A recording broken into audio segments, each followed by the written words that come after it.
Tomorrow's headlines today. Good afternoon, Klamath Basin. It's Monday, November 12th, 2018. I'm Kurt Liedtke with the Herald and News. Here's a preview of stories that you can find in tomorrow's edition of the Herald and News. These are tomorrow's headlines today.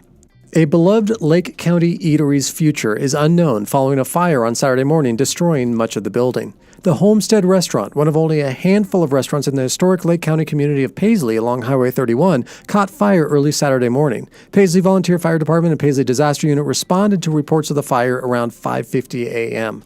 The Homestead Restaurant was built by John and Ellen Withers and purchased by Lawrence and Tony Hand in 2006. The Hand family also own and operate Quality Electric here in Klamath Falls.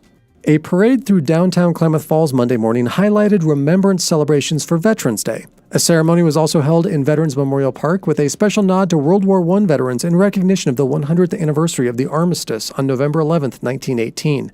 Veterans Day was originally established as Armistice Day in 1941 for World War I veterans and peace efforts, and was changed to Veterans Day in 1954. The Department of Human Services rolled out its self-sufficiency program call center last week in Klamath Falls, creating 11 new jobs. The call center will handle clients of DHS to answer a host of questions and help with eligibility applications. Klamath Falls and Astoria were the first two to open rural call centers with DHS. In the coming year, Tillamook, Milton Freewater, Hermiston, and Baker City will also be added, creating about 160 new jobs in rural Oregon. When Ray Ibarra opened an old Foot Locker buried in a thrift store in Bonanza, he knew he had discovered an incredible treasure, one measured not in monetary value, but sentiment. A bundle of paperwork inside the Foot Locker included old letters, 2 old photographs of military men in uniform, military dog tags, postcards from the Grand Canyon, and a mystery that needed to be solved. What was found was that the letters were from Roy Grumbles, a World War I veteran from Carrizozo, New Mexico, who had sent letters home from France at the tail end of the war, describing life on the front and shedding light on the personal experiences of American soldiers amidst horrendous trench warfare.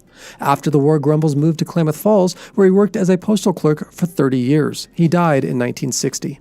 And those are just a few of the stories you can find detailed in the Tuesday, November 13th Herald and News. Be sure to follow us online via Facebook, Instagram, Twitter, YouTube, SoundCloud, and of course, heraldandnews.com. You can also subscribe to our podcast on iTunes and Google Play. Be sure to check back each day for the latest podcasts, videos, and breaking news impacting the Klamath Basin, and thanks for listening.